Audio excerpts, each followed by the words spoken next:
Hello, welcome to another episode of Faith and Freedom. I am Garrett Kane, a Christian libertarian, and today I want to talk about something that is going on in our neighbors to the north, the land of Canada.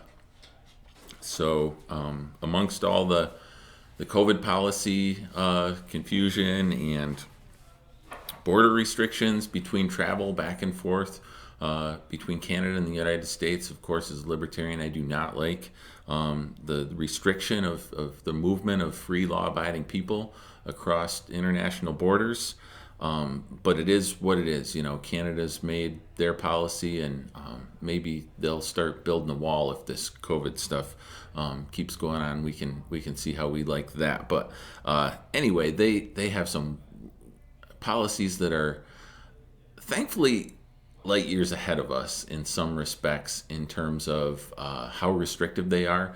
You heard in one of my earliest episodes, I talked about a pastor, James Coates, whose church was shut down and they had to go and do underground church just for gathering to worship in a building that they owned on property that they owned.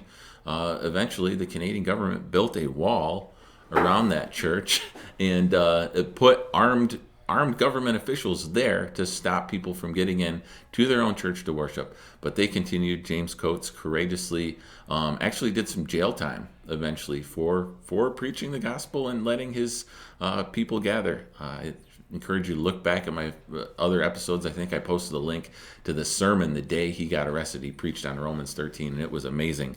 But anyway, the newest craziness coming out of Canada doesn't really have anything to do with COVID. Believe it or not, it has to do with a new law, the Bill C4 in the Canadian Parliament, outlawing or actually adding to existing laws to outlaw conversion therapy. And I encourage you to go read the bill when this comes out. I will put a link up to the bill. It is likely to be passed and signed by the Prime Minister by the time this comes out. And it is an absolutely horrible step by the Canadian government. Because in the preamble of the bill, it talks about how the mythology of the normality of what they call cisgender, that just means accepting the gender that God made you at birth, and heterosexuality is the mainstream idea of that is based on mythology. So obviously the mythology that they're referring to, which reinforces that truth that we all have written on our conscience, is the Bible. So right off the bat, in the preamble, they're committing gross heresy.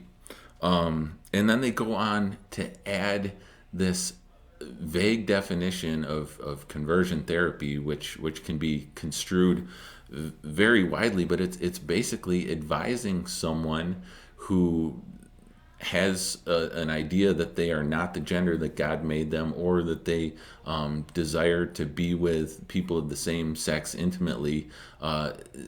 Any persuasion or offer to help them necessarily change their desires to what God intended their desires to be can be pegged as conversion therapy. And the crazy thing to me is that these are amendments to existing laws, and they wrote this conversion therapy definition in with existing laws banning the distribution and production of child pornography. So it's like it's crazy that that's what they're wrapping this up into, and obviously you can see they're paving the way to use children and young people as pawns in this. Potentially is where I see it going. Honestly, like the next step I see the Canadian government taking is actually striking the part about child pornography. Because if you're going to abandon truth with a capital T in terms of what the Bible says, how far do we have left to go before we just say, well, if pedophilia and child pornography is your truth, then who are we to discriminate you and make you feel bad? So, you know, where are we heading with this? It's a terrible step for the Canadian government. It's a terrible step for anyone in the Christian church there. I mean, this law, and I read through it, potentially picture this scenario, right? So, a homosexual person or couple, they call their friends over in Toronto, right? And their Toronto friends say, yeah, we're quote unquote gay Christians, and we found this great accepting Presbyterian church in Toronto. You guys in Alberta, you should look for a Presbyterian church out there, because we love ours that has a female pastor, and she lets us hold hands and kiss in the sanctuary. And this next couple goes church shopping in Alberta, and they get mixed up. They don't know the difference between a PCA and a PCUSA. And they walk into a PCA church, and there's a biblical preacher up there, and he's fired up about the 1 Corinthians and sexual immorality. They get triggered, and they're on the phone to the Canadian Mounted Police. Well, this guy in here just tried conversion therapy on us from the pulpit. In fact, he was doing conversion therapy on the entire congregation. So next thing you know, what sort of legal boondoggle are we going to see come out of Canada next? So hats off. There's a group, I forget their name. I'll try and find a link for them to put in the description. But there's a link of or a group of people in Canada that spoke out against this and basically said this is terrible. They're given the dynamics of the Canadian Parliament and government, they're probably going to get steamrolled. This bill's going to go through, but in solidarity, there's churches in Canada and North America on Sunday, January 16th. There's going to be a coordinated effort to preach biblical sexuality, biblical gender roles and assignment, I guess, how God assigns you at birth, from the pulpit this coming Sunday.